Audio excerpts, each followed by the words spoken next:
Hello and welcome to Sleep Stories, where we listen, we relax, and we get sleepy. Thank you so much for being here tonight. Tonight, I'll be reading Lewis Carroll's timeless classic, Alice in Wonderland, a whimsical, dreamlike tale perfect for drifting off into gentle sleep. This full, soothing narration will carry you through Alice's curious adventures, with slow pacing, soft descriptions, and plenty of peaceful pauses to help you unwind. So get cozy in bed, close your eyes, let the world fade away, and allow the story to guide you into deep, restorative rest. Down the rabbit hole. Alice was beginning to get very tired of sitting by her sister on the bank, and of having nothing to do. Once or twice she had peeped into the book her sister was reading, but it had no pictures or conversations in it. And what is the use of a book, thought Alice, without pictures or conversations? So she was considering in her own mind, as well as she could, for the hot day made her feel very sleepy and rather drowsy, whether the pleasure of making a daisy chain would be worth the trouble of getting up and picking the daisies, when suddenly a white rabbit with pink eyes ran close by her. There was nothing so very remarkable in that. Nor did Alice think it so very much out of the way to hear the rabbit say to itself, oh dear, I shall be late." When she thought it over afterwards, it occurred to her that she ought to have wondered at this, but at the time it all seemed quite natural. But when the rabbit actually took a watch out of its waistcoat pocket, and looked at it, and then hurried on, Alice started to her feet. For it flashed across her mind that she had never before seen a rabbit with either a waistcoat pocket or a watch to take out of it. Burning with curiosity, she ran across the field after it, and fortunately was just in time to see it pop down a large rabbit hole under the hedge. In another moment, down went Alice after it, never once considering how in the world she was to get out again. The rabbit hole went straight on like a tunnel for some way, and then dipped suddenly down. So suddenly that Alice had not a moment to think about stopping herself before she found herself falling down a very deep well. Either the well was very deep, or she fell very slowly, for she had plenty of time as she went down to look about her, and to wonder what was going to happen next. First, she tried to look down and make out what she was coming to, but it was too dark to see anything. Then she looked at the sides of the well and noticed that they were filled with cupboards and bookshelves. Here and there she saw maps and pictures hung upon pegs. She took down a jar from one of the shelves as she passed. It was labeled orange marmalade, but to her great disappointment it was empty. She did not like to drop the jar for fear of killing somebody underneath, so she managed to put it into one of the cupboards as she fell past it. Well, thought Alice to herself, after such a fall as this, I shall think nothing of tumbling downstairs. How brave they'll all think me at home. Why, I wouldn't say anything about it, even if I fell off the top of the house. Would the fall never come to an end? I wonder how many miles I've fallen by this time, she said aloud. I must be getting somewhere near the center of the earth. Let me see, that would be 4,000 miles down, I think. For, you see, Alice had learned several things of this sort in her lessons in the schoolroom, and though this was not a very good opportunity for showing off her knowledge, as there was no one to listen to her, still it was good practice to say it over. Yes, that's about the right distance, but then I wonder what latitude or longitude I've got to. Alice had no idea what latitude was, or longitude either, but thought they were nice grand words to say. Presently she began again. I wonder if I shall fall right through the earth. How funny it'll seem to come out among the people that walk with their heads downward. The antipathies, I think. She was rather glad there was no one listening this time, as it didn't sound at all the right word. But I shall have to ask them what the name of the country is, you know. Please, ma'am, is this New Zealand or Australia?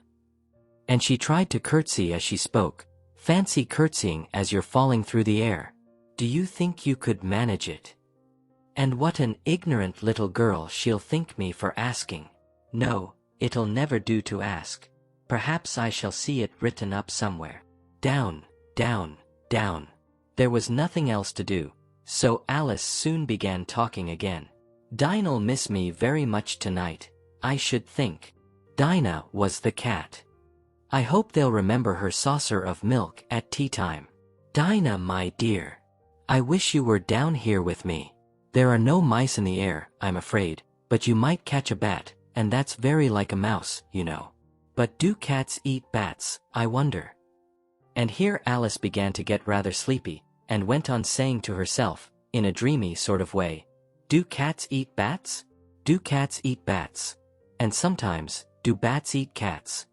For, you see, as she couldn't answer either question, it didn't much matter which way she put it. She felt that she was dozing off, and had just begun to dream that she was walking hand in hand with Dinah, and saying to her very earnestly, "Now, Dinah, tell me the truth, did you ever eat a bat?" When suddenly, thump, thump, down she came upon a heap of sticks and dry leaves, and the fall was over. Alice was not a bit hurt, and she jumped up onto her feet in a moment. She looked up, but it was all dark overhead. Before her was another long passage, and the white rabbit was still in sight, hurrying down it. There was not a moment to be lost. Away went Alice like the wind, and was just in time to hear it say, as it turned a corner, "Oh my ears and whiskers, how late it's getting!" She was close behind it when she turned the corner, but the rabbit was no longer to be seen. She found herself in a long, low hall, which was lit up by a row of lamps hanging from the roof. There were doors all round the hall, but they were all locked. And when Alice had been all the way down one side and up the other, trying every door, she walked sadly down the middle, wondering how she was ever going to get out again. Suddenly she came upon a little three-legged table, all made of solid glass. There was nothing on it except a tiny golden key, and Alice's first thought was that it might belong to one of the doors of the hall. But, alas! Either the locks were too large or the key was too small, but at any rate it would not open any of them. However, on the second time round, she came upon a low curtain she had not noticed before, and behind it was a little door about 15 inches high. She tried the little golden key in the lock, and to her great delight it fitted. Alice opened the door and found that it led into a small passage, not much larger than a rat hole. She knelt down and looked along the passage into the loveliest garden you ever saw. How she longed to get out of that dark hall, and wander about among those beds of bright flowers and those cool fountains, but she could not even get her head through the doorway. "And even if my head would go through," thought poor Alice, "it would be of very little use without my shoulders. Oh, how I wish I could shut up like a telescope. I think I could, if I only knew how to begin." For, you see, so many out-of-the-way things had happened lately, that Alice had begun to think that very few things indeed were really impossible. There seemed to be no use in waiting by the little door, so she went back to the table, half hoping she might find another key on it, or at any rate a book of rules for shutting people up like telescopes. This time she found a little bottle on it, which certainly was not here before, said Alice, and round the neck of the bottle was a paper label, with the words, "Drink me," beautifully printed on it in large letters. It was all very well to say, "Drink me," but the wise little Alice was not going to do that in a hurry. "No, I'll look first," she said, "and see whether it's marked poison or not." For she had read several nice little histories about children who had got burnt and eaten up by wild beasts and other unpleasant things, all because they would not remember the simple rules their friends had taught them, such as that a red-hot poker will burn you if you hold it too long, and that if you cut your finger very deeply with a knife, it usually bleeds, and she had never forgotten that, if you drink much from a bottle marked poison, it is almost certain to disagree with you, sooner or later. However, this bottle was not marked poison, so Alice ventured to taste it, and finding it very nice, it had, in fact, a sort of mixed flavor of cherry tart, custard, pineapple, roast turkey, toffee, and hot buttered toast. She very soon finished it off. "What a curious feeling," said Alice. "I must be shutting up like a telescope." And so it was indeed. She was now only 10 inches high, and her face brightened up at the thought that she was now the right size for going through the little door into that lovely garden. First, however, she waited for a few minutes to see if she was going to shrink any further. She felt a little nervous about this, for it might end, you know, said Alice to herself, in my going out altogether, like a candle. I wonder what I should be like then. And she tried to fancy what the flame of a candle is like after the candle is blown out, for she could not remember ever having seen such a thing. After a while, finding that nothing more happened, she decided on going into the garden at once. But, alas for poor Alice! When she got to the door, she found she had forgotten the little golden key, and when she went back to the table for it, she found she could not possibly reach it. She could see it quite plainly through the glass, and she tried her best to climb up one of the legs of the table, but it was too slippery, and when she had tired herself out with trying, the poor little thing sat down and cried. "Come, there's no use in crying like that," said Alice to herself, rather sharply. "I advise you to leave off this minute." She generally gave herself very good advice, though she very seldom followed it, and sometimes she scolded herself so severely as to bring tears into her eyes, and once she remembered trying to box her own ears for having cheated herself in a game of croquet she was playing against herself, for this curious child was very fond of pretending to be two people. "But it's no use now," thought poor Alice, "to pretend to be two people.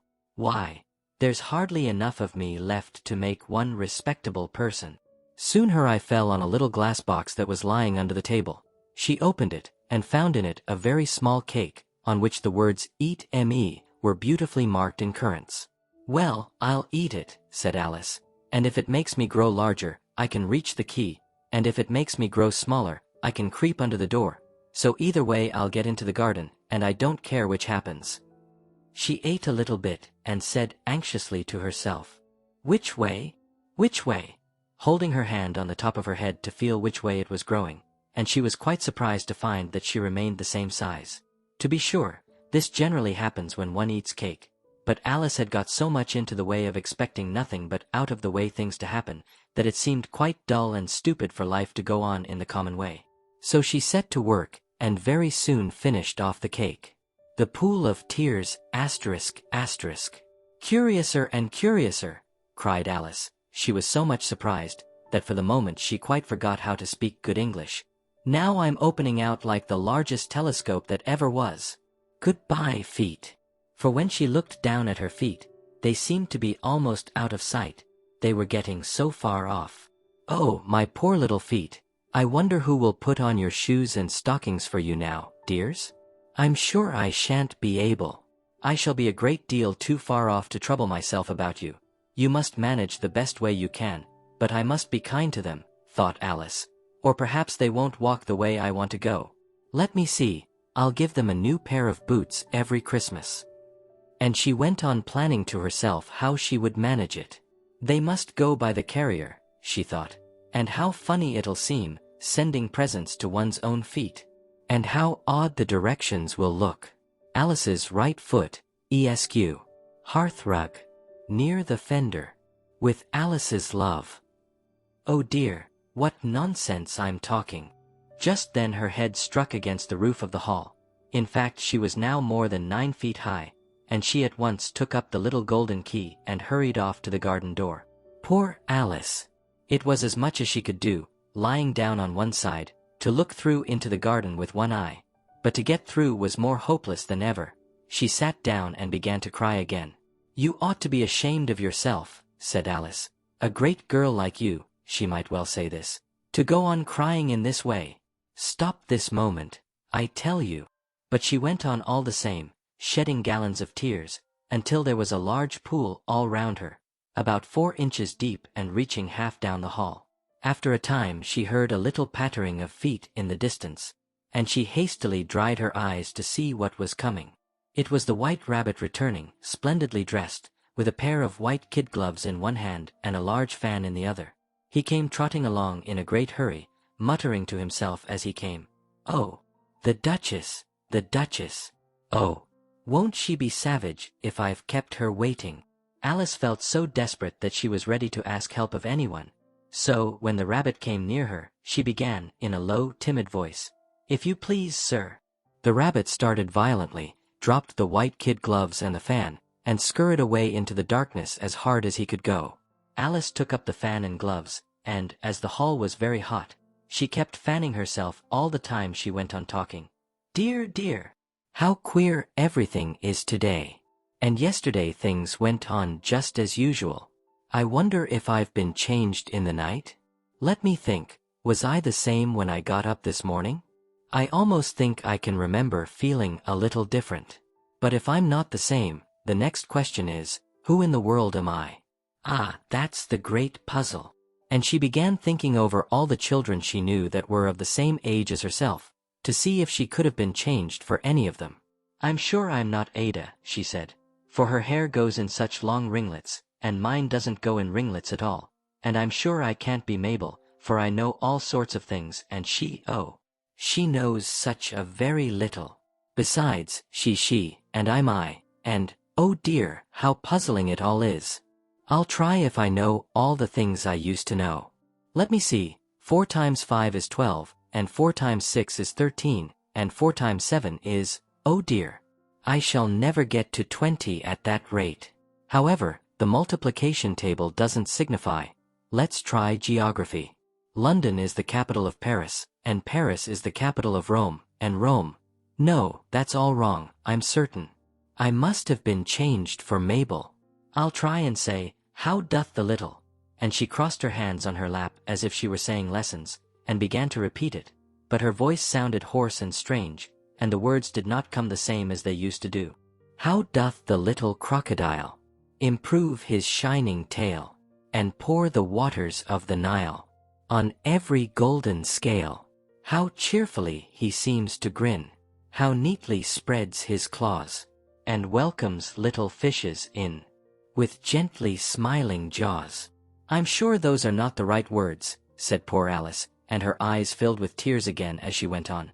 I must be Mabel after all, and I shall have to go and live in that poky little house, and have next to no toys to play with, and oh, ever so many lessons to learn.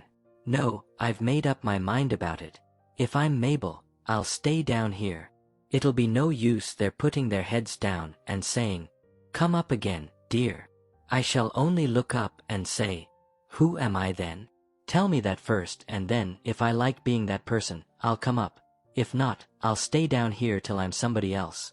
But, oh dear, cried Alice with a sudden burst of tears, I do wish they would put their heads down. I am so very tired of being all alone here. As she said this she looked down at her hands, and was surprised to see that she had put on one of the rabbit's little white kid gloves while she was talking. How can I have done that? She thought. I must be growing small again. She got up and went to the table to measure herself by it, and found that, as nearly as she could guess, she was now about 2 feet high, and was going on shrinking rapidly.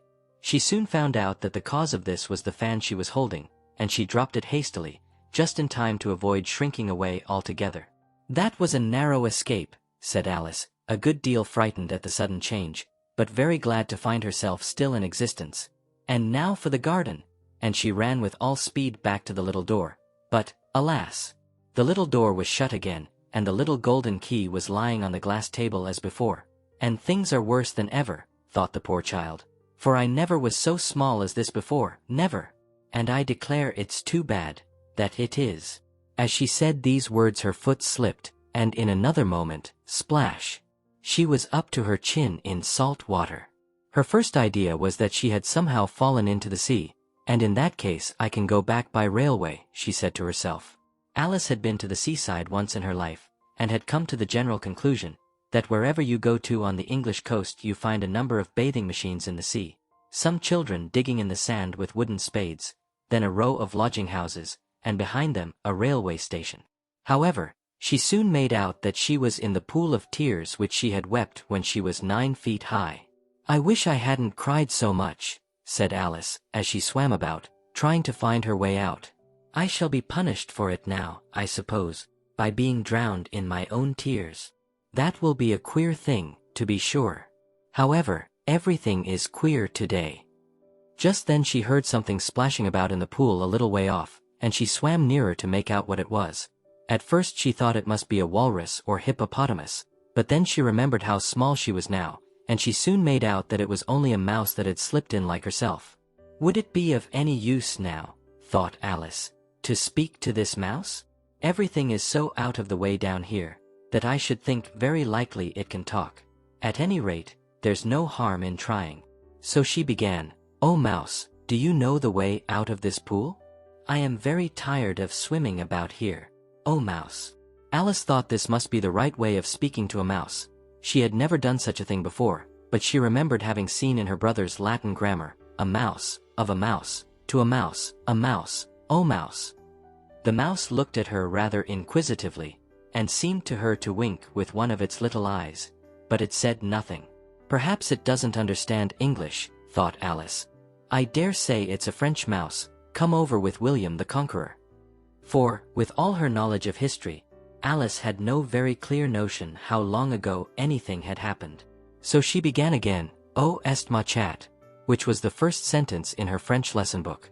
The mouse gave a sudden leap out of the water, and seemed to quiver all over with fright. "Oh, I beg your pardon," cried Alice hastily, afraid that she had hurt the poor animal's feelings. "I quite forgot you didn't like cats." "Not like cats?" cried the mouse, in a shrill, passionate voice. "Would you like cats if you were me?" "Well, perhaps not," said Alice in a soothing tone. "Don't be angry about it. And yet I wish I could show you our cat Dinah. I think you'd take a fancy to cats if you could only see her. She is such a dear quiet thing," Alice went on, half to herself, as she swam lazily about in the pool. "And she sits purring so nicely by the fire, licking her paws and washing her face, and she is such a nice soft thing to nurse, and she's such a capital one for catching mice." "Oh, I beg your pardon," cried Alice again, for this time the mouse was bristling all over, and she felt certain it must be really offended. "We won't talk about her any more, if you'd rather not." "We indeed," cried the mouse, who was trembling down to the end of his tail. "As if I would talk on such a subject. Our family always hated cats. Nasty, low, vulgar things. Don't let me hear the name again." "I won't indeed," said Alice, in a great hurry to change the subject of conversation. Are you fond of dogs?" The mouse did not answer, so Alice went on eagerly. "There is such a nice little dog near our house I should like to show you. A little bright-eyed terrier, you know, with, oh, such long curly brown hair. And it'll fetch things when you throw them, and it'll sit up and beg for its dinner, and all sorts of things. I can't remember half of them. And it belongs to a farmer, you know, and he says it's so useful, it's worth £100. He says it kills all the rats and—" "Oh dear," cried Alice in a sorrowful tone. "I'm afraid I've offended it again." For the mouse was swimming away from her as hard as it could go, and making quite a commotion in the pool as it went. So she called softly after it, "Mouse dear, do come back again, and we won't talk about cats or dogs either, if you don't like them." When the mouse heard this, it turned round and swam slowly back to her. Its face was quite pale with passion, Alice thought, and it said in a low trembling voice, "Let us get to the shore, and then I'll tell you my history, and you'll understand why it is I hate cats and dogs." It was high time to go, for the pool was getting quite crowded with the birds and animals that had fallen into it. There were a duck and a dodo, a lory and an eaglet, and several other curious creatures. Alice led the way, and the whole party swam to the shore. A caucus race and a long tail ***. They were indeed a queer-looking party that assembled on the bank. The birds with draggled feathers, the animals with their fur clinging close to them, and all dripping wet, cross, and uncomfortable. The first question of course was, how to get dry again. They had a consultation about this, and after a few minutes it seemed quite natural to Alice to find herself talking familiarly with them, as if she had known them all her life. Indeed, she had quite a long argument with the lory, who at last turned sulky, and would only say, "I am older than you, and must know better."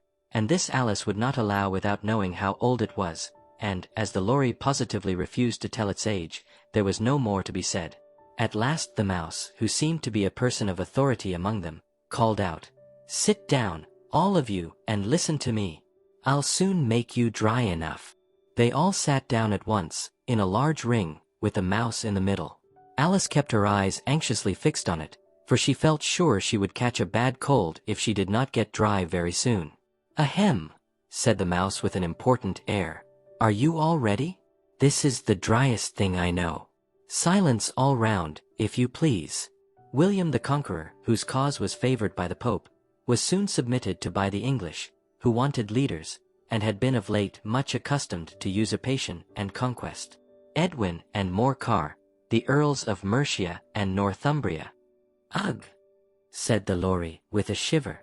"I beg your pardon," said the mouse, frowning, but very politely. "Did you speak?" "Not I," said the lory hastily. "I thought you did," said the mouse. I proceed. Edwin and Morcar, the Earls of Mercia and Northumbria, declared for him, and even Stigand, the patriotic Archbishop of Canterbury, found it advisable. Found what? Said the duck. Found it, the mouse replied rather crossly. Of course you know what it means. I know what it means well enough when I find a thing, said the duck. It's generally a frog or a worm. The question is, what did the Archbishop find? The mouse did not notice this question, but hurriedly went on.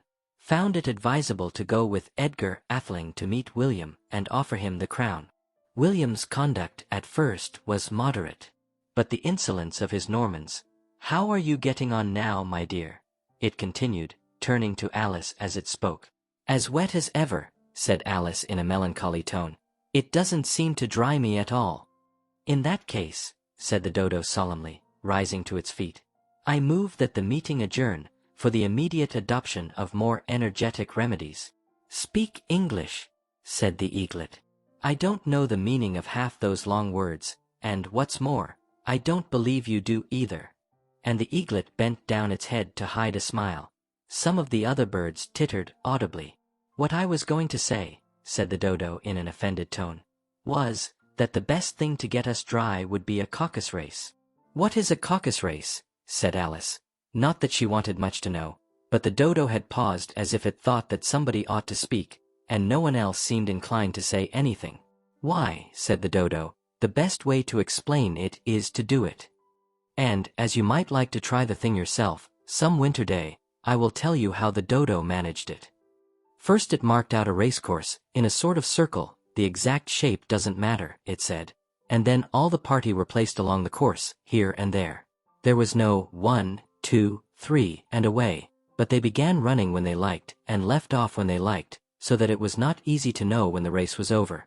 However, when they had been running half an hour or so, and were quite dry again, the dodo suddenly called out, "The race is over," and they all crowded round it, panting, and asking, "But who has won?" This question the dodo could not answer without a great deal of thought, and it sat for a long time with one finger pressed upon its forehead, the position in which you usually see Shakespeare in the pictures of him, while the rest waited in silence. At last the dodo said, "Everybody has won, and all must have prizes." "But who is to give the prizes?" quite a chorus of voices asked. "Why, she, of course," said the dodo, pointing to Alice with one finger, and the whole party at once crowded round her, calling out in a confused way, "Prizes! Prizes!" Alice had no idea what to do, and in despair she put her hand in her pocket, and pulled out a box of comfits, luckily the salt water had not got into it, and handed them round as prizes. There was exactly 1 apiece all round. "But she must have a prize herself, you know," said the mouse. "Of course," the dodo replied very gravely. "What else have you got in your pocket?" he went on, turning to Alice. "Only a thimble," said Alice sadly. "Hand it over here," said the dodo. Then they all crowded round her once more, while the dodo solemnly presented the thimble, saying, "We beg your acceptance of this elegant thimble," and when it had finished this short speech, they all cheered. Alice thought the whole thing very absurd, but they all looked so grave that she did not dare to laugh, and, as she could not think of anything to say, she simply bowed, and took the thimble, looking as solemn as she could. The next thing was to eat the comfits. This caused some noise and confusion, as the large birds complained that they could not taste theirs, and the small ones choked and had to be patted on the back. However, it was over at last, and they sat down again in a ring, and begged the mouse to tell them something more. "You promised to tell me your history, you know," said Alice, "and why it is you hate C and D," she added in a whisper, half afraid that it would be offended again. "Mine is a long and a sad tale," said the mouse, turning to Alice and sighing. "It is a long tale, certainly," said Alice, looking down with wonder at the mouse's tail. "But why do you call it sad?" And she kept on puzzling about it while the mouse was speaking, so that her idea of the tale was something like this. Fury said to a mouse that he met in the house, "Let us both go to law. I will prosecute you. Come, I'll take no denial. We must have a trial, for really, this morning, I've nothing to do," said the mouse to the dog. "Such a trial, dear sir, with no jury or judge, would be wasting our breath. I'll be judge, I'll be jury," said cunning old Fury. "I'll try the whole cause and condemn you to death." "You are not attending," said the mouse to Alice severely. "What are you thinking of?" "I beg your pardon," said Alice very humbly. "You had got to the fifth bend, I think?" "I had not," cried the mouse, sharply and very angrily. "A knot," said Alice, always ready to make herself useful, and looking anxiously about her. "Oh, do let me help to undo it." "I shall do nothing of the sort," said the mouse, getting up and walking away. "You insult me by talking such nonsense." "I didn't mean it," pleaded poor Alice. "But you're so easily offended, you know." The mouse only growled in reply. "Please come back and finish your story," Alice called after it, and the others all joined in chorus.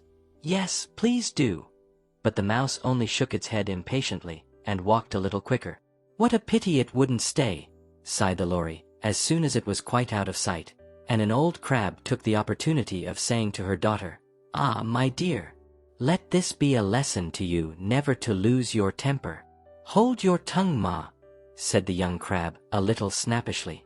"You're enough to try the patience of an oyster." "I wish I had our Dinah here, I know I do," said Alice aloud, addressing nobody in particular. "She'd soon fetch it back." "And who is Dinah, if I might venture to ask the question?" said the lorry. Alice replied eagerly, for she was always ready to talk about her pet. "Dinah's our cat. And she's such a capital one for catching mice you can't think. And oh, I wish you could see her after the birds. Why, she'll eat a little bird as soon as look at it."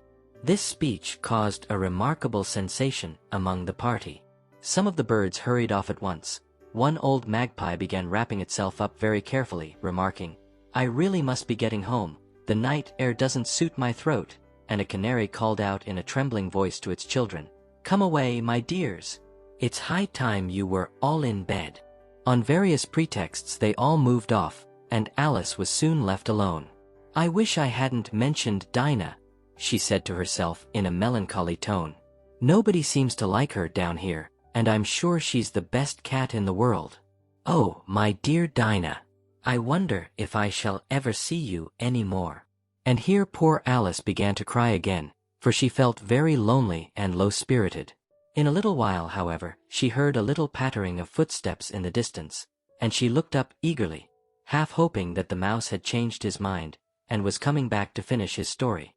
"The rabbit sends in a little bill asterisk asterisk."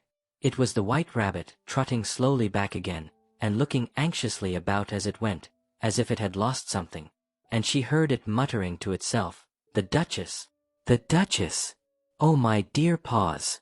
Oh, my fur and whiskers! She'll get me executed, as sure as ferrets are ferrets. Where can I have dropped them, I wonder?" Alice guessed in a moment that it was looking for the fan and the pair of white kid gloves, and she very good-naturedly began hunting about for them, but they were nowhere to be seen. Everything seemed to have changed since her swim in the pool, and the great hall, with the glass table and the little door, had vanished completely. Very soon the rabbit noticed Alice, as she went hunting about, and called out to her in an angry tone, "Why, Marianne, what are you doing out here? Run home this moment, and fetch me a pair of gloves and a fan. Quick, now." And Alice was so much frightened that she ran off at once in the direction it pointed to, without trying to explain the mistake it had made. "He took me for his housemaid," she said to herself as she ran. "How surprised he'll be when he finds out who I am. But I'd better take him his fan and gloves, that is, if I can find them." As she said this, she came upon a neat little house, on the door of which was a bright brass plate with the name W. Rabbit engraved upon it. She went in without knocking, and hurried upstairs, in great fear lest she should meet the real Mary Ann, and be turned out of the house before she had found the fan and gloves. "How queer it seems," Alice said to herself, "to be going messages for a rabbit. I suppose Dinah'll be sending me on messages next. And she began fancying the sort of thing that would happen. Miss Alice, come here directly, and get ready for your walk. Coming in a minute, nurse. But I've got to see that the mouse doesn't get out. Only I don't think, Alice went on, that they'd let Dinah stop in the house if it began ordering people about like that. By this time she had found her way into a tidy little room with a table in the window, and on it, as she had hoped, a fan and 2 or 3 pairs of tiny white kid gloves. She took up the fan and a pair of the gloves, and was just going to leave the room, when her eye fell upon a little bottle that stood near the looking-glass. There was no label this time with the words, "Drink me," but nevertheless she uncorked it and put it to her lips. I know something interesting is sure to happen, she said to herself, whenever I eat or drink anything, so I'll just see what this bottle does. I do hope it'll make me grow large again, for really I'm quite tired of being such a tiny little thing. It did so indeed, and much sooner than she had expected. Before she had drunk half the bottle, she found her head pressing against the ceiling, and had to stoop to save her neck from being broken. She hastily put down the bottle, saying to herself, "That's quite enough. I hope I shan't grow any more. As it is, I can't get out at the door. I do wish I hadn't drunk quite so much." Alas! It was too late to wish that. She went on growing, and very soon had to kneel down on the floor. In another minute there was not even room for this, and she tried the effect of lying down with one elbow against the door, and the other arm curled round her head. Still she went on growing, and, as a last resource, she put one arm out of the window, and one foot up the chimney, and said to herself, "Now I can do no more, whatever happens. What will become of me?" Luckily for Alice, the little magic bottle had now had its full effect, and she grew no larger. Still it was very uncomfortable, and, as there seemed to be no sort of chance of her ever getting out of the room again, no wonder she felt unhappy. It was much pleasanter at home, thought poor Alice, when one wasn't always growing larger and smaller, and being ordered about by mice and rabbits. I almost wish I hadn't gone down that rabbit hole, and yet, it's rather curious, you know, this sort of life. I do wonder what can have happened to me. When I used to read fairy tales, I fancied that kind of thing never happened, and now here I am in the middle of one. There ought to be a book written about me, that there ought. And when I grow up, I'll write one, but I'm grown up now, she added in a sorrowful tone. At least there's no room to grow up any more here. But then, thought Alice, shall I never get any older than I am now? That'll be a comfort, one way, never to be an old woman, but then, always to have lessons to learn. Oh, I shouldn't like that. Oh, you foolish Alice, she answered herself. How can you learn lessons in here? Why, there's hardly room for you, and no room at all for any lesson books. And so she went on, taking first one side and then the other, and making quite a conversation of it altogether. But after a few minutes she heard a voice outside, and stopped to listen. "Mary Ann, Mary Ann," said the voice. "Fetch me my gloves this moment." Then came a little pattering of feet on the stairs. Alice knew it was the rabbit coming to look for her, and she trembled till she shook the house, quite forgetting that she was now about 1,000 times as large as the rabbit, and had no reason to be afraid of it. Presently the rabbit came up to the door, and tried to open it, but, as the door opened inwards, and Alice's elbow was pressed hard against it, that attempt proved a failure. Alice heard it say to itself, "Then I'll go round and get in at the window." "That you won't," thought Alice, and, after waiting till she fancied she heard the rabbit just under the window, she suddenly spread out her hand, and made a snatch in the air. She did not get hold of anything, but she heard a little shriek and a fall, and a crash of broken glass, from which she concluded that it was just possible it had fallen into a cucumber frame, or something of the sort. Next came an angry voice, the rabbit's. "Pat, Pat, where are you?" And then a voice she had never heard before. "Sure then I'm here. Digging for apples, your honor." "Digging for apples, indeed," said the rabbit angrily. "Here, come and help me out of this." Sounds of more breaking glass. "Now tell me, Pat, what's that in the window?" "Sure, it's an arm, your honor." He pronounced it arum. "An arm, you goose. Who ever saw one that size? Why, It fills the whole window. Sure it does, Your Honor, but it's an arm for all that. Well, it's got no business there, at any rate. Go and take it away. There was a long silence after this, and Alice could only hear whispers now and then, such as, "Sure, I don't like it, Your Honor, at all, at all. Do as I tell you, you coward." And at last she spread out her hand again, and made another snatch in the air. This time there were 2 little shrieks, and more sounds of broken glass. What a number of cucumber frames there must be, thought Alice. I wonder what they'll do next. As for pulling me out of the window, I only wish they could. I'm sure I don't want to stay in here any longer. She waited for some time without hearing anything more. At last came a rumbling of little cartwheels, and the sound of a good many voices all talking together. She made out the words, "Where's the other ladder? Why, I hadn't to bring but one. Bill's got the other. Bill. Fetch it here, lad. Here, put 'em up at this corner. No, tie 'em together first, they don't reach half high enough yet. Oh, they'll do well enough. Don't be particular. Here, Bill. Catch hold of this rope. Will the roof bear? Mind that loose slate. Oh, it's coming down. Heads below." A loud crash. Now, who did that? It was Bill, I fancy. Who's to go down the chimney? Nay, I shan't. You do it. That I won't, then. Bill's to go down. Here, Bill. The master says you're to go down the chimney. Oh, so Bill's got to come down the chimney, has he? Said Alice to herself. Shy, they seem to put everything upon Bill. I wouldn't be in Bill's place for a good deal.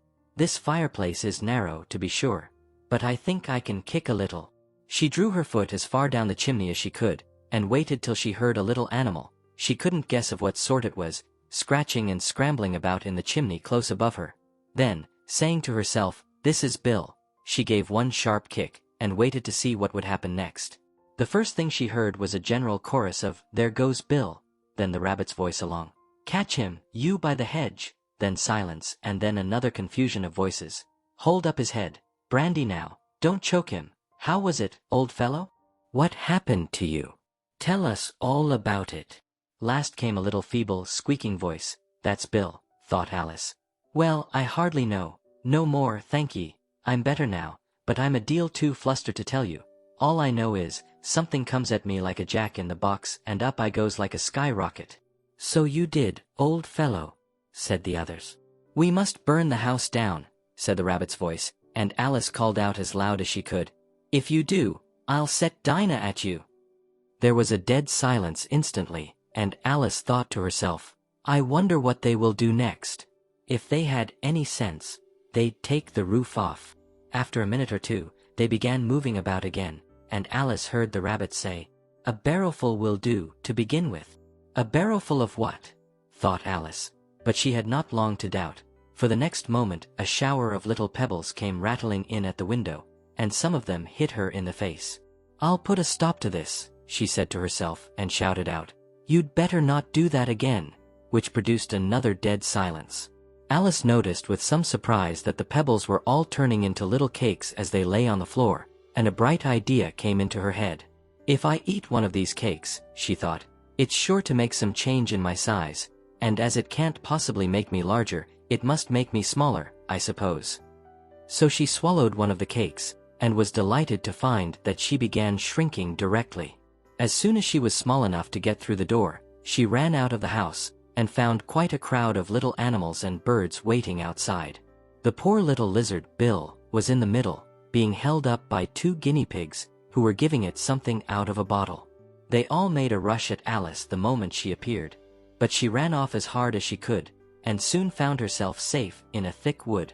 The first thing I've got to do, said Alice to herself, as she wandered about in the wood, is to grow to my right size again, and the second thing is to find my way into that lovely garden.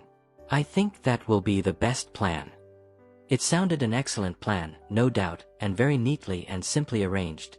The only difficulty was, that she had not the smallest idea how to set about it, and while she was peering about anxiously among the trees, a little sharp bark just over her head made her look up in a great hurry. An enormous puppy was looking down at her with large round eyes, and feebly stretching out one paw, trying to touch her. "Poor little thing," said Alice, in a coaxing tone, and she tried hard to whistle to it. But she was terribly frightened all the time at the thought that it might be hungry, in which case it would be very likely to eat her up in spite of all her coaxing. Hardly knowing what she did, she picked up a little bit of stick and held it out to the puppy, whereupon the puppy jumped into the air off all its feet at once, with a yelp of delight, and rushed at the stick and made believe to worry it. Then Alice dodged behind a great thistle to keep herself from being run over, and the moment she appeared on the other side, the puppy made another rush at the stick, and tumbled head over heels in its hurry to get hold of it. Then Alice, thinking it was very like having a game of play with a cart horse, and expecting every moment to be trampled under its feet, ran round the thistle again. Then the puppy began a series of short charges at the stick, running a very little way forwards each time and a long way back, and barking hoarsely all the while, till at last it sat down a good way off, panting, with its tongue hanging out of its mouth, and its great eyes half shut. This seemed to Alice a good opportunity for making her escape. So she set off at once, and ran till she was quite tired and out of breath, and till the puppy's bark sounded quite faint in the distance. "And yet what a dear little puppy it was," said Alice, as she leant against a buttercup to rest herself, and fanned herself with one of the leaves. "I should have liked teaching it tricks very much, if I'd only been the right size to do it. Oh dear, I'd nearly forgotten that I've got to grow up again. Let me see, how is it to be managed? I suppose I ought to eat or drink something or other. But the great question is, what?" The great question certainly was, what?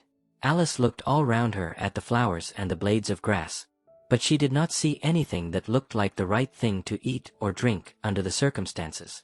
There was a large mushroom growing near her, about the same height as herself, and when she had looked under it, and on both sides of it, and behind it, it occurred to her that she might as well look and see what was on the top of it. She stretched herself up on tiptoe, and peeped over the edge of the mushroom, and her eyes immediately met those of a large blue caterpillar, that was sitting on the top with its arms folded, quietly smoking a long hookah, and taking not the smallest notice of her or of anything else. Advice from a caterpillar. The caterpillar and Alice looked at each other for some time in silence. At last the caterpillar took the hookah out of its mouth, and addressed her in a languid, sleepy voice. "Who are you?" said the caterpillar. This was not an encouraging opening for a conversation. Alice replied rather shyly. I hardly know, sir, just at present. At least I know who I was when I got up this morning, but I think I must have been changed several times since then." "What do you mean by that?" said the caterpillar sternly. "Explain yourself." "I can't explain myself, I'm afraid, sir," said Alice, "because I'm not myself, you see."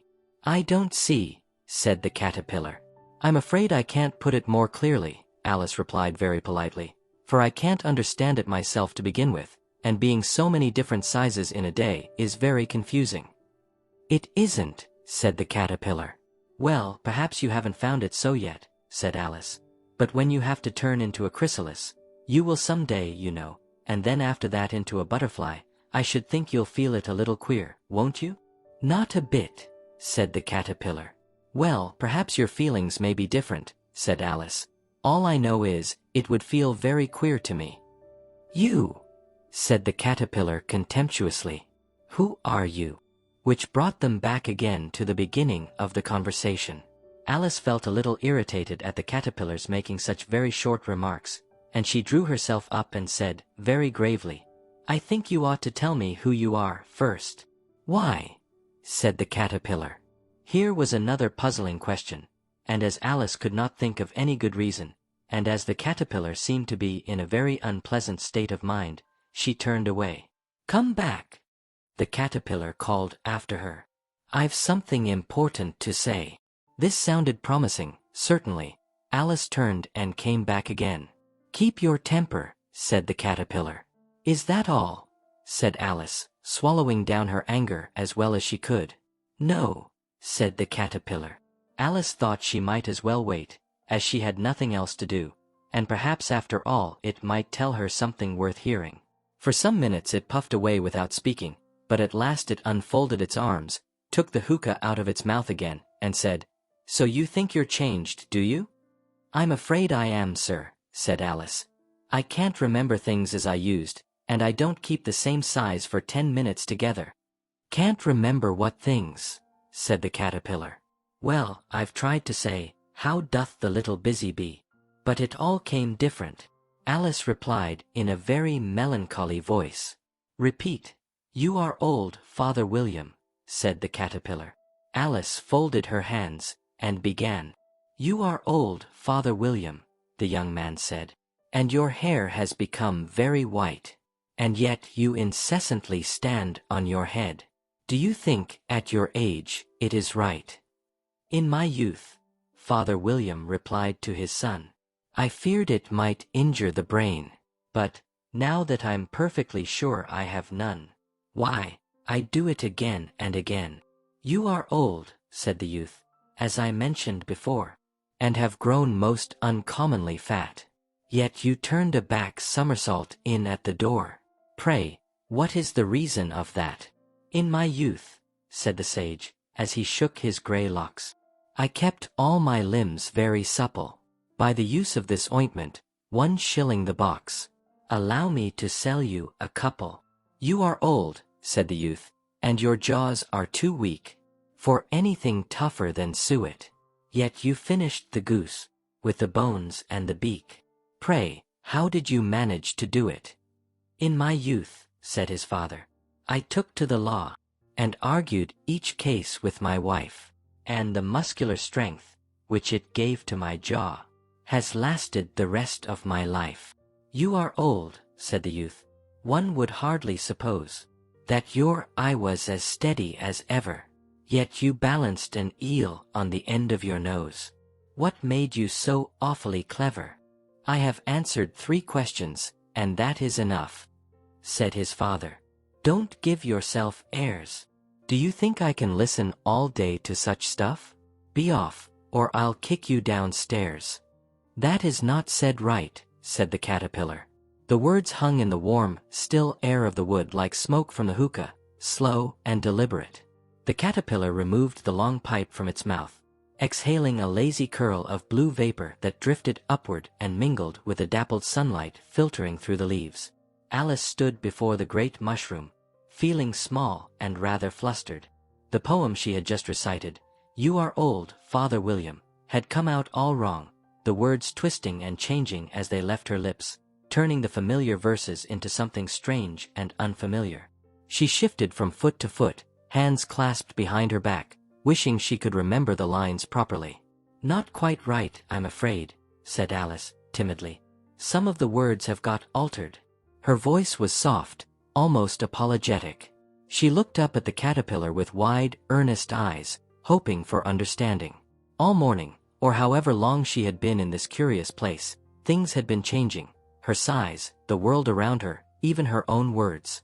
It was all very confusing. The caterpillar regarded her steadily, its many legs folded neatly beneath it, expression unreadable.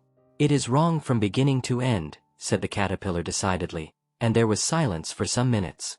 The silence stretched, comfortable yet heavy, broken only by the gentle rustle of leaves overhead and the distant song of a bird.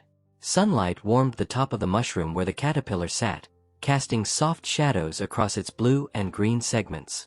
The hookah bubbled quietly as the caterpillar took another slow draw, exhaling another fragrant cloud that drifted lazily past Alice's face, sweet and spicy, like distant incense. Alice waited patiently, though her mind raced. She had never met a caterpillar that smoked a hookah before, nor one that spoke in such measured, philosophical tones. Everything here seemed designed to puzzle her. She studied the caterpillar more closely, its body segmented and colorful, eyes calm and ancient, as though it had seen many curious little girls come and go. The mushroom beneath it was enormous, its cap broad and smooth, dotted with tiny white spots like stars against a pale sky. The silence continued, peaceful and unhurried. Alice felt her earlier frustration soften in the quiet warmth of the wood. There was no need to rush here. Time seemed to stretch like taffy. The caterpillar was the first to speak. What size do you want to be? It asked.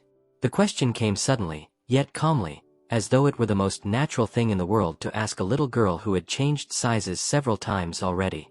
Alice blinked, surprised. She had not expected such a direct question. "Oh, I'm not particular as to size," Alice hastily replied. "Only one doesn't like changing so often, you know." She spoke quickly, the words tumbling out as she tried to explain. Changing sizes was exciting at first, growing tall enough to reach the golden key, shrinking small enough to slip through the tiny door, but now it felt unsettling. One moment she was enormous, the next tiny, and in between all sorts of strange in-between sizes. It made her feel rather unsteady, as though the ground beneath her feet might shift at any moment. The constant change left her longing for something familiar, her own proper height, where her hands and feet felt like her own, and the world stayed comfortably proportioned. "I don't know," said the caterpillar. It spoke slowly, drawing out the words, hookah bubbling gently. The answer was neither agreement nor disagreement, simply a statement, as though size were a matter of little importance. Alice said nothing. She had never been so much contradicted in her life before, and she felt that she was losing her temper. The caterpillar's calm, unhurried manner, its short, decisive remarks, left her feeling flustered. At home, when she spoke, people listened politely, or at least pretended to. Here, every word she said seemed to be questioned or dismissed. She felt a warm flush rise in her cheeks, a familiar prickle of annoyance. Her hands clenched slightly at her sides. She took a slow breath, trying to calm herself. Losing her temper would not help, especially not with a caterpillar who seemed entirely unbothered by everything. The wood remained peaceful around them, sunlight warm on her face, leaves whispering softly, the faint scent of mushroom and hookah smoke in the air. "Are you content now?" said the caterpillar. The question came after another long pause, spoken in the same languid tone. Alice considered. Content. She was her usual height again, or close to it, after nibbling the mushroom pieces. That was better than being 3 inches high, certainly. But content? Not quite. The garden still waited beyond the little door, and she had no clear way to reach it. "Well, I should like to be a little larger, sir, if you wouldn't mind," said Alice. 3 inches is such a wretched height to be. She spoke politely, though with feeling. 3 inches felt tiny and vulnerable. Everything towered over her, even blades of grass seemed like trees. She had felt so small and helpless, unable to reach anything useful. "It is a very good height indeed," said the caterpillar angrily, rearing itself upright as it spoke. It was exactly 3 inches high. The caterpillar straightened suddenly, rising to its full, though modest, height, hookah still in place. Its voice carried a note of indignation, as though Alice had personally insulted it. Alice watched in surprise as the creature puffed itself up, segments expanding slightly, eyes narrowing. A very good height. For a caterpillar perhaps, but for a little girl. She bit her lip, holding back the retort that rose to her tongue. Arguing with a caterpillar seemed rather silly, yet she couldn't help feeling a little cross. The wood remained serene around them, sunlight gentle, breeze soft, birdsong distant. The caterpillar settled back down, taking another calm draw from the hookah. Alice stood quietly, temper cooling in the peaceful atmosphere. Perhaps, she thought, size was not so important after all. Or perhaps it was, depending on who you were. The conversation had taken a philosophical turn, and Alice felt the familiar wonder of this strange place settle over her once more. "But I'm not used to it," pleaded poor Alice in a piteous tone. The words escaped her lips in a soft, trembling plea, her voice carrying the weight of genuine distress. Alice stood there before the great mushroom, feeling utterly small, not just in size, though she was still only 3 inches high, but in spirit. The caterpillar's words had stung more than she expected, that calm declaration that 3 inches was a very good height indeed. To her, it felt wretched, vulnerable, like being lost in a world of giants where even grass blades loomed like trees and a single dewdrop could drown her. Her hands twisted together in front of her, fingers interlacing nervously. She looked up at the caterpillar with wide, earnest eyes, hoping for some glimmer of understanding, some softening in that unblinking gaze. The wood around them was peaceful, sunlight filtering through leaves in gentle patches, birdsong drifting lazily on the breeze, the faint hum of insects in the undergrowth, but Alice felt a quiet storm brewing inside. And she thought of herself. I wish the creatures wouldn't be so easily offended. The thought bubbled up unbidden, a mix of frustration and bewilderment. This place was full of talking animals and insects, caterpillars with hookahs, pigeons accusing her of being a serpent, rabbits with waistcoats, yet everyone seemed quick to take offense at her words. At home, conversations flowed more smoothly, even if they were about lessons or tea. Here, a simple question or honest reply sparked indignation.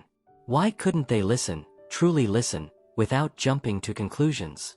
She bit her lip, holding back the retort that longed to spill out. Arguing would only make things worse, she sensed. Patience. That was the key in this ever-shifting world. Patience, like waiting for the right moment to nibble the mushroom, or for the tiny door to open. You'll get used to it in time, said the caterpillar, and it put the hookah into its mouth and began smoking again. The response was calm, almost indifferent, delivered between slow puffs of fragrant smoke. The caterpillar settled back on the mushroom cap, its many legs folding neatly beneath it once more, the hookah bubbling rhythmically. Rings of blue vapor rose lazily, catching the sunlight in shimmering halos before drifting away on the breeze. Alice watched the smoke curl and dissipate, feeling a mix of resignation and curiosity. Used to it. The idea was both comforting and daunting. Used to changing sizes? Used to talking creatures who quoted poetry and posed riddles? Used to a world where down was up and logic twisted like a corkscrew? Perhaps, in time. But oh, how she longed for the simple familiarity of home, her sister's lap by the river, Dinah purring by the fire, the predictable rhythm of lessons and tea. The wood breathed gently around them, leaves rustling softly, a distant stream murmuring over stones. The air carried the earthy scent of mushroom and damp moss, mingled with the sweet, spicy aroma from the caterpillar's hookah. This time Alice waited patiently until it chose to speak again. She stood still, hands clasped, breathing slowly to steady her fluttering heart. Patience had served her well so far, rushing led to falls down rabbit holes or shrinking spells. Better to wait, to listen, to let the moment unfold like a flower in morning light. Minutes passed in companionable quiet. The caterpillar puffed steadily, smoke weaving patterns in the air. Alice let her gaze wander, to the mushroom's spotted cap, smooth and cool, to the grass swaying gently, to butterflies flitting nearby, their wings whispering colors too bright for words. The silence was not uncomfortable, but thoughtful, a space for reflection amid the day's whirl of wonders. In a minute or two the caterpillar took the hookah out of its mouth and yawned once or twice, and shook itself. The yawn was enormous for such a small creature, mouth opening wide to reveal a glimpse of segmented throat, then closing with a soft sigh. It shook itself lazily, body rippling like water disturbed by a pebble, dislodging a few flecks of dew or pollen. Alice watched curiously, wondering if this signaled the end of their peculiar conversation. Then it got down off the mushroom and crawled away in the grass, merely remarking as it went, "One side will make you grow taller, and the other side will make you grow shorter." The words floated back to her like the last curl of smoke, casual, almost afterthought, yet profoundly useful. The caterpillar moved with unhurried grace, its many legs rippling in perfect coordination, body undulating smoothly over grass and leaf. It vanished into the undergrowth without ceremony, leaving Alice alone with the great mushroom and its promise. One side of what? The other side of what? Thought Alice to herself. The question echoed in her mind, immediate and insistent. The mushroom loomed before her, perfectly round, its cap broad and pale with white spots like distant stars. No markings distinguished one side from the other, no arrow, no color difference, nothing to guide her hand. She circled it slowly, examining from every angle. Sunlight warmed one side gently, shade cooled the other. But which was taller? Which shorter? Trial and error, she supposed, nibble, wait, adjust. The wood remained serene, breeze whispering through leaves, birds calling softly, the faint hum of life all around. A ladybug crawled along a blade of grass nearby, unhurried and purposeful. "Of the mushroom," said the caterpillar, just as if she had asked it aloud, and in another moment it was out of sight. The voice seemed to come from the air itself. Calm, matter of fact, as though the caterpillar had anticipated her question from afar. Alice startled slightly, looking around, but the creature was gone, swallowed by grass and shadow. A small smile tugged at her lips. Clever caterpillar, always one step ahead, even in parting. Alice remained looking thoughtfully at the mushroom for a minute, trying to make out which were the two sides of it, and as it was perfectly round, she found this a very difficult question. She paced around it slowly, hands clasped behind her back, head tilted first one way, then the other. The cap gleamed softly in the dappled light, smooth as porcelain, spots evenly scattered. Touch it. The surface felt cool and velvety under her fingertips, yielding slightly like fresh dough. Sunlit side? Shaded side? Left or right? She imagined nibbling wrong, growing impossibly tall, head scraping clouds, or shrinking to mouse size, lost among roots. The stakes felt high, yet the wood encouraged patience. Leaves sighing, sunlight shifting lazily, a butterfly alighting nearby then fluttering away. However, but I'm not used to it, pleaded poor Alice in a piteous tone. The words escaped her lips like a soft sigh, laced with the quiet desperation of someone who had endured far too many bewildering changes in a single day. Alice stood there in the warm, dappled light of the wood, her small hands clasped together in front of her apron, eyes wide and pleading as she looked up at the caterpillar perched atop the massive mushroom. The creature gazed back at her with those unblinking, ancient eyes, its segmented body still and composed, the long hookah pipe resting lazily in one of its many feet. Smoke curled upward from the bowl in delicate blue tendrils, weaving through the air like lazy river mist, carrying a faint, exotic scent, sweet and earthy, like distant spices mingled with damp moss. Alice felt the weight of the morning's adventures pressing on her shoulders. The rabbit hole fall, the growing and shrinking from the bottle and cake, the pool of tears, the mouse's sad tale interrupted, the pigeon's mistaken accusations. Each moment had pulled her further from the familiar world by the riverbank. And now this, reduced to 3 inches high, conversing with a smoking caterpillar who dismissed her troubles with infuriating calm. 3 inches. It sounded so precise, so small. She glanced down at her hands, tiny, delicate, then at the world around her. Blades of grass towered like trees, pebbles loomed like boulders, and the mushroom rose like a great dome above her head. Everything felt immense, overwhelming, as though she had stumbled into a land where she was no longer the center but a mere speck.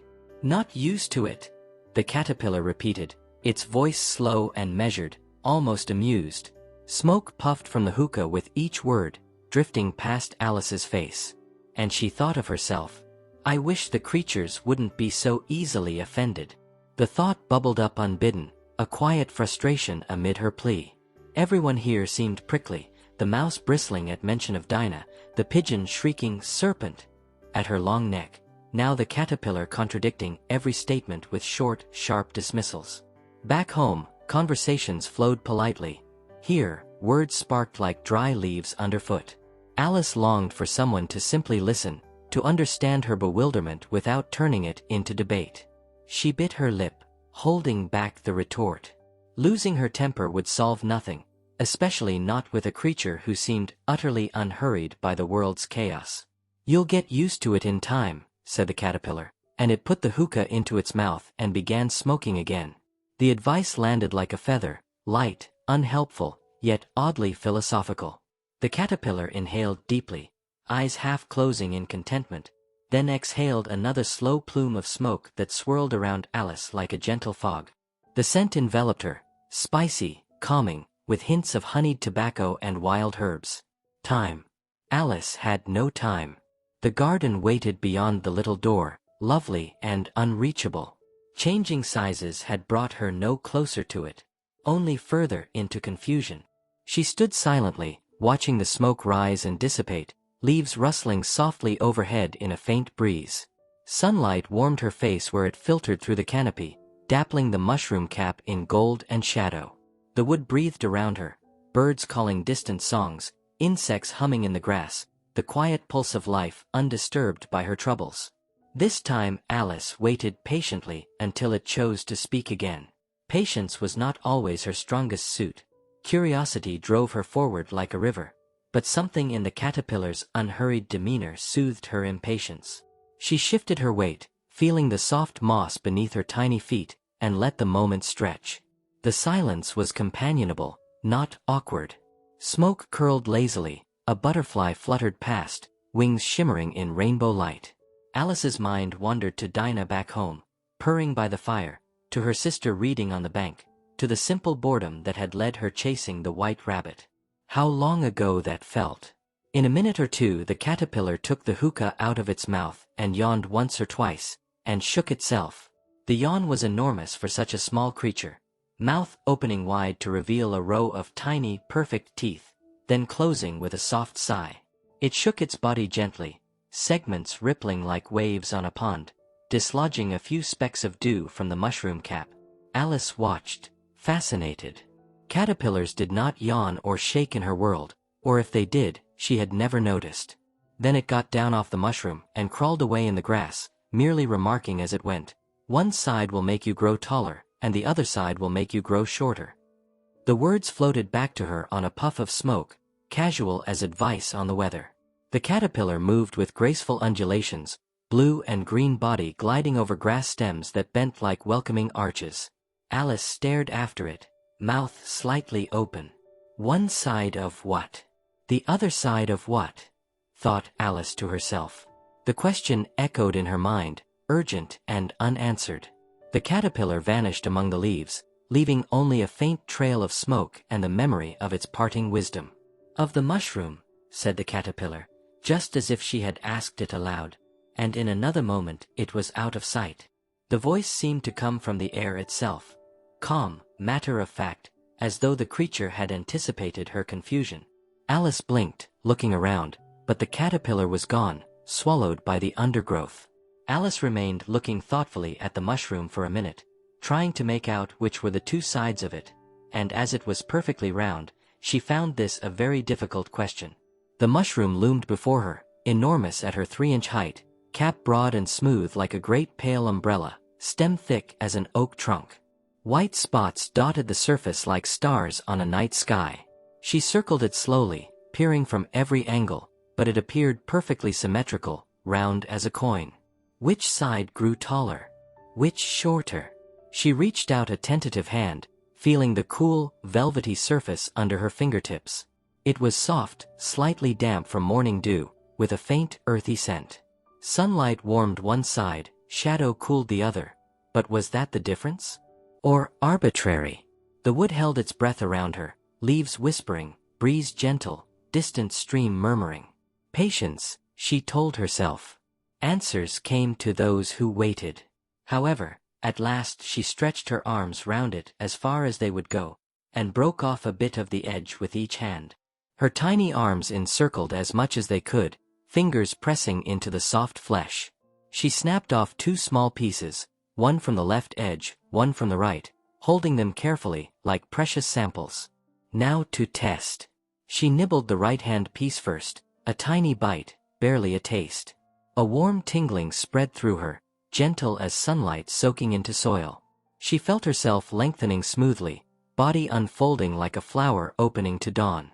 Her head rose higher, neck straightening, feet lifting from the ground slightly as she grew. Too much. The mushroom cap now brushed her chin. Quickly, the left-hand piece, another nibble. This time a cozy compressing, like being wrapped in warm blankets. She shrank steadily, world expanding around her until she stood once more at comfortable height.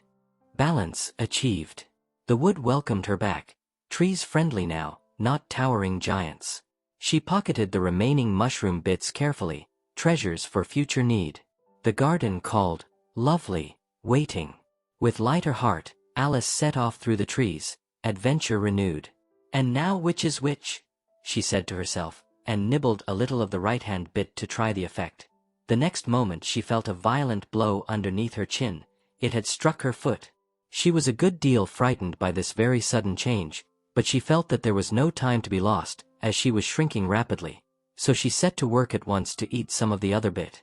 Her chin was pressed so closely against her foot that there was hardly room to open her mouth. But she did it at last, and managed to swallow a morsel of the left-hand bit. "Come, my head's free at last," said Alice in a tone of delight, which changed into alarm in another moment. when she found that her shoulders were nowhere to be found. All she could see, when she looked down, was an immense length of neck, which seemed to rise like a stalk out of a sea of green leaves that lay far below her. "What can all that green stuff be?" said Alice. "And where have my shoulders got to? And oh, my poor hands, how is it I can't see you?" She was moving them about as she spoke, but no result seemed to follow, except a little shaking among the distant green leaves. As there seemed to be no chance of getting her hands up to her head, she tried to get her head down to them, and was delighted to find that her neck would bend about easily in any direction, like a serpent. She had just succeeded in curving it down into a graceful zigzag, and was going to dive in among the leaves, which she found to be nothing but the tops of the trees under which she had been wandering, when a sharp hiss made her draw back in a hurry. A large pigeon had flown into her face, and was beating her violently with its wings. "Serpent!" screamed the pigeon. "I'm not a serpent," said Alice indignantly. "Let me alone." "Serpent, I say again," repeated the pigeon, but in a more subdued tone, and added with a kind of sob, "I've tried every way, and nothing seems to suit them." "I haven't the least idea what you're talking about," said Alice. "I've tried the roots of trees, and I've tried banks, and I've tried hedges," the pigeon went on, without attending to her. "But those serpents, there's no pleasing them." Alice was more and more puzzled, but she thought there was no use in saying anything more till the pigeon had finished.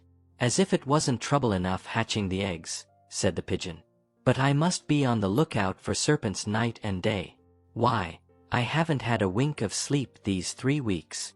"I'm very sorry you've been annoyed," said Alice, who was beginning to see its meaning. "And just as I'd taken the highest tree in the wood," continued the pigeon, raising its voice to a shriek, "and just as I was thinking I should be free of them at last, they must needs come wriggling down from the sky. Ugh, serpent!" "But I'm not a serpent, I tell you," said Alice. I'm a. "Well, what are you?" said the pigeon.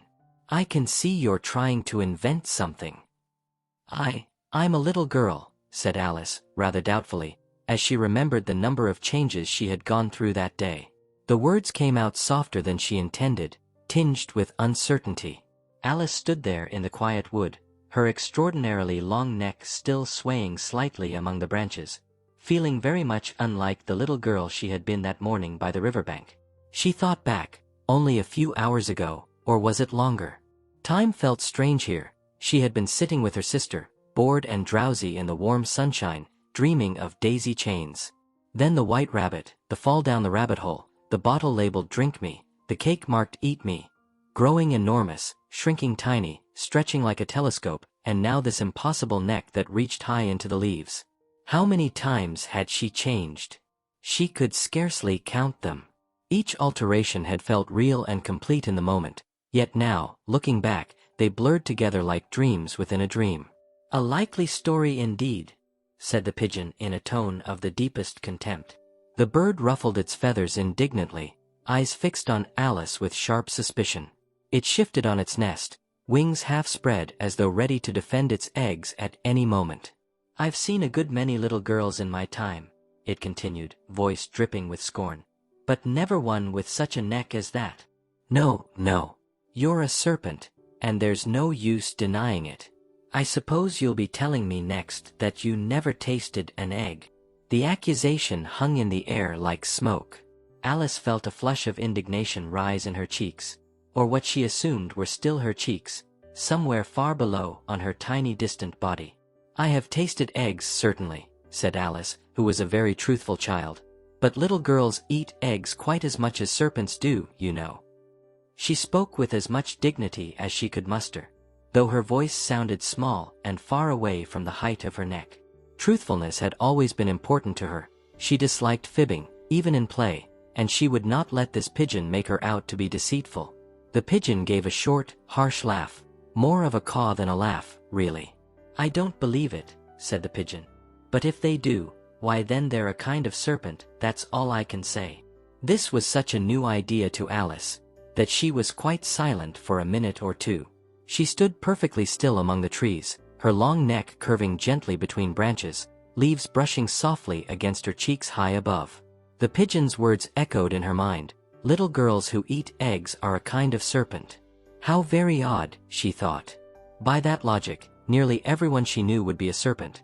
Her sister, her governess, the cook who made boiled eggs for breakfast, even the queen. Though Alice had never met a queen, she imagined queens ate eggs too. The idea was so absurd that a small smile tugged at her lips, but she pressed them together, not wishing to offend the pigeon further. The wood around her was peaceful in the silence. Sunlight filtered through the canopy in soft, golden patches, warming the mossy ground and glinting on dew-kissed leaves. A gentle breeze stirred the branches, making them sway and rustle like a lullaby. Somewhere nearby, a stream trickled over stones, and birds called softly to one another. Alice felt the quiet seep into her, calming the flurry of thoughts about size and identity and serpents. The pigeon, taking her silence for admission of guilt, continued in a triumphant tone. "You're looking for eggs, I know that well enough, and what does it matter to me whether you're a little girl or a serpent?" It settled back into its nest with a final ruffle of feathers, clearly considering the matter closed. Alice remained quiet a little longer, letting the words settle. The pigeon was frightened, she realized, protecting its nest, its future babies. Fear made creatures say all sorts of things they might not mean. She felt a pang of sympathy. How terrible to live, always expecting danger from every long-necked stranger.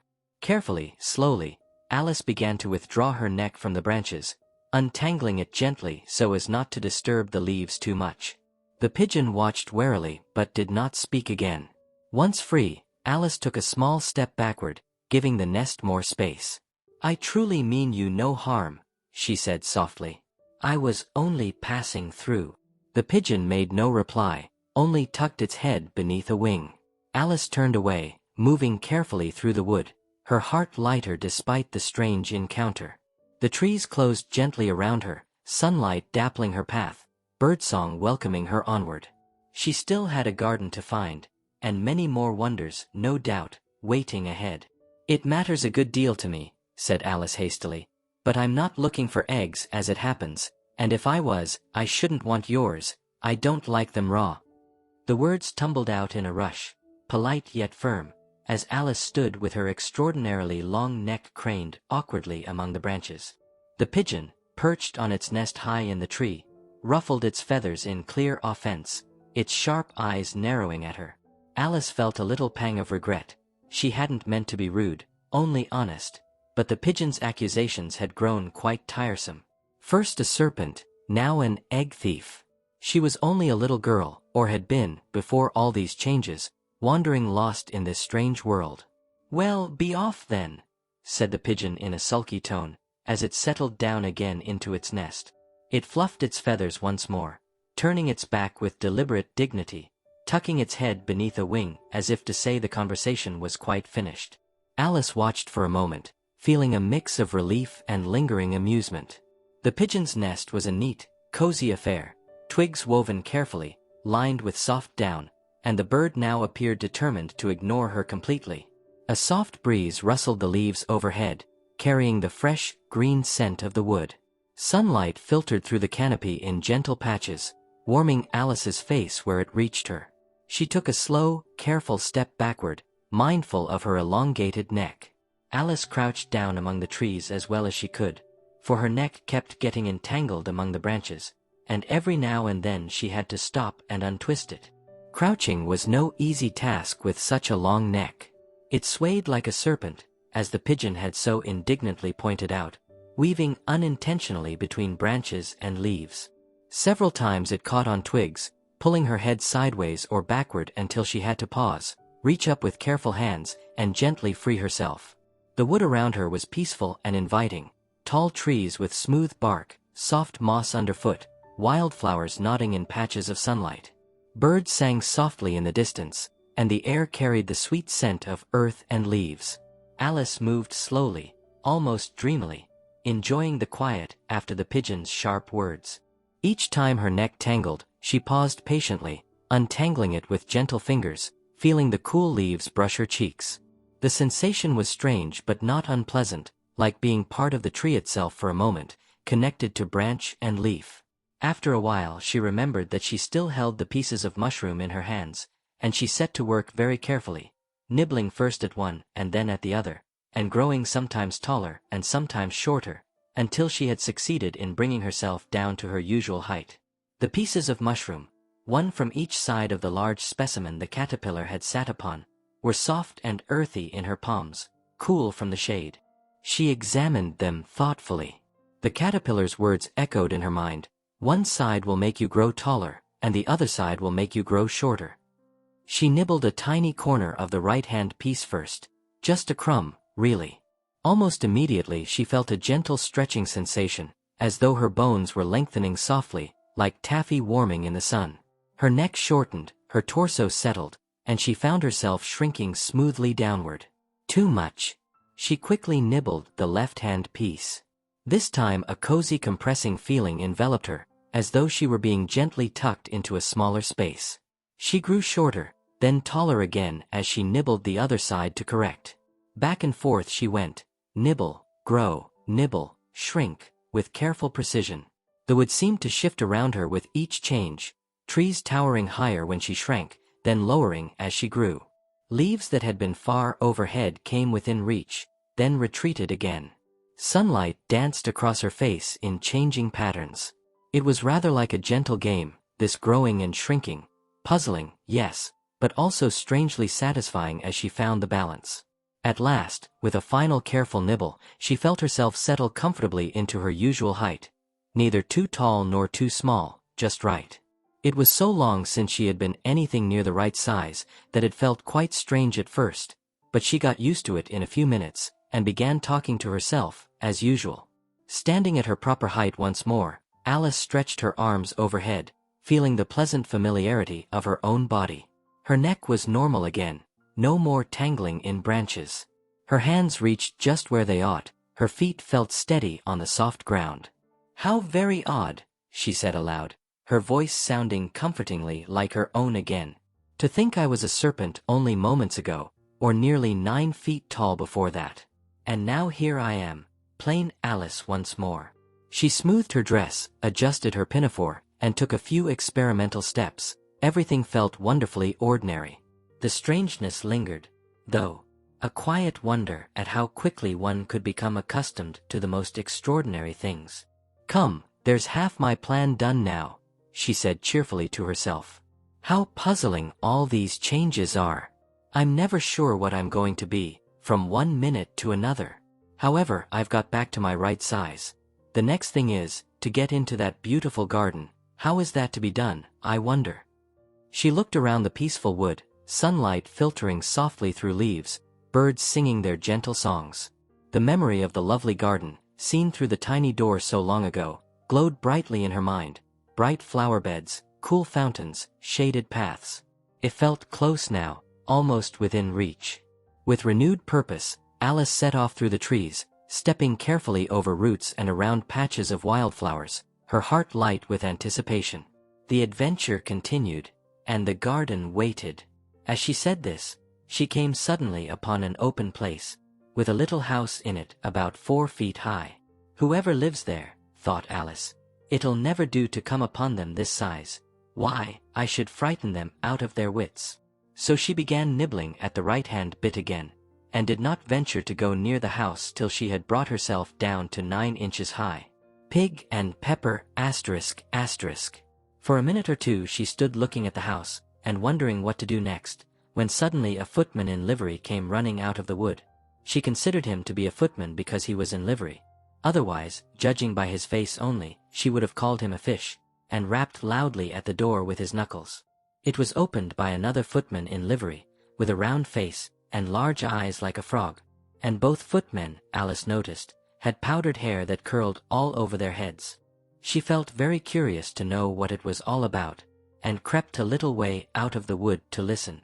The fish footman began by producing from under his arm a great letter, nearly as large as himself, and this he handed over to the other, saying, in a solemn tone, "For the Duchess. An invitation from the Queen to play croquet." The frog footman repeated, in the same solemn tone, only changing the order of the words a little. "From the Queen. An invitation for the Duchess to play croquet." Then they both bowed low, and their curls got entangled together. Alice laughed so much at this, that she had to run back into the wood for fear of their hearing her. The sight of the 2 footmen bowing so low that their powdered curls tangled together like vines in a hedge was simply too much. A bubble of laughter rose in Alice's throat, light and uncontrollable, bursting forth in bright, silvery peals that echoed through the quiet wood. She clapped both hands over her mouth, eyes wide with delight and alarm, but the giggles kept coming, soft at first, then louder, until her shoulders shook with mirth. "Oh dear," she thought, stifling another burst. "They'll hear me and think me terribly rude." Still laughing, she darted behind the nearest tree trunk, pressing her back against the rough bark to muffle the sound. The wood closed around her like a gentle curtain, tall trees with leaves in every shade of green, soft moss underfoot, dappled sunlight filtering through branches overhead. She peeked out cautiously, one eye visible around the trunk, and saw the 2 footmen still bowed low, curls hopelessly entwined. Another giggle threatened to escape, but she bit her lip and waited, breath held, until the laughter subsided into quiet, breathless smiles. The air in the wood was cool and fresh, carrying the faint scent of earth and wildflowers. Birds called softly overhead, and somewhere a squirrel chattered. Everything felt peaceful here, a gentle contrast to the strange happenings beyond the trees. When she next peeped out, the fish footman was gone, vanished as completely as if he had swum away into an invisible stream, and the other was sitting on the ground near the door, staring stupidly up into the sky. The remaining footman, the one with a round frog-like face and large eyes, had settled himself cross-legged on the grass, his livery slightly rumpled, powdered curls still perfectly in place. He gazed upward with an expression of complete vacancy, as though the clouds held the secrets of the universe and he was determined to decipher them. Alice watched him for a moment, head tilted in curiosity. What could he possibly find so fascinating up there? The sky was a soft, pale blue, with only a few lazy clouds drifting by like sheep in a meadow. She stepped out from behind the tree, moving quietly so as not to startle him, though he seemed far too absorbed to notice. The path to the door was lined with neatly trimmed hedges and bright flowers, roses in shades of pink and red nodding gently in the breeze. The house itself was neat and tidy, with a bright brass plate on the door gleaming in the sunlight. Alice went timidly up to the door and knocked. Her knock was soft at first, tap, tap, polite and uncertain. She waited, ears straining for any response from within. Nothing. She knocked again, a little louder. Tap, tap, tap. Still nothing, though the extraordinary noise from inside continued unabated. "There's no sort of use in knocking," said the footman, without looking down from the sky. "And that for 2 reasons. First, because I'm on the same side of the door as you are. Secondly, because they're making such a noise inside, no one could possibly hear you." He spoke in a slow, deliberate tone, as though explaining something perfectly obvious to someone rather slow. Alice turned to him, surprised that he had noticed her at all.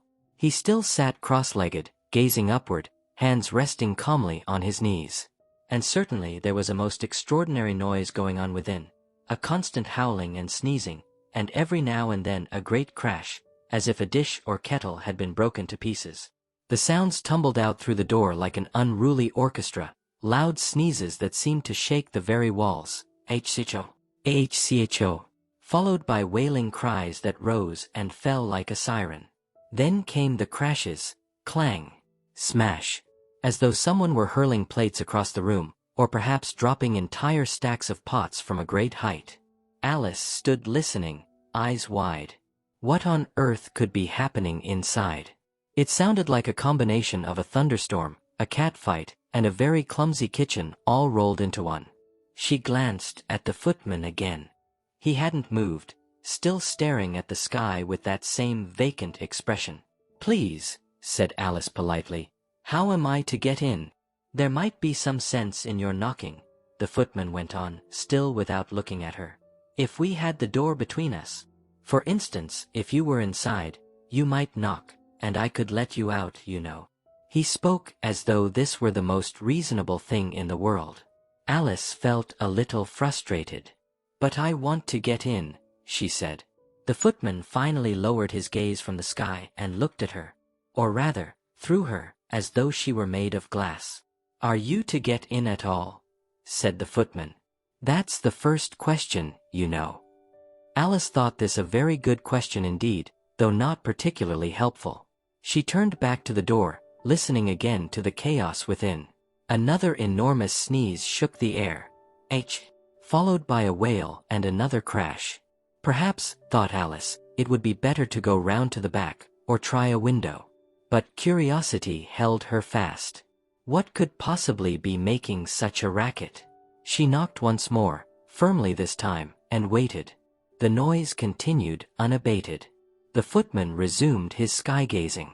Alice sighed, wondering what to do next in this very curious place where doors were knocked on from the wrong side and footmen preferred clouds to conversation. And so our whimsical journey through Wonderland draws to a gentle close, a dream of curious adventures, changing sizes, talking creatures, and the endless wonder of a child's imagination. I hope Lewis Carroll's timeless tale has wrapped you in its playful magic and carried you softly into deep, peaceful sleep.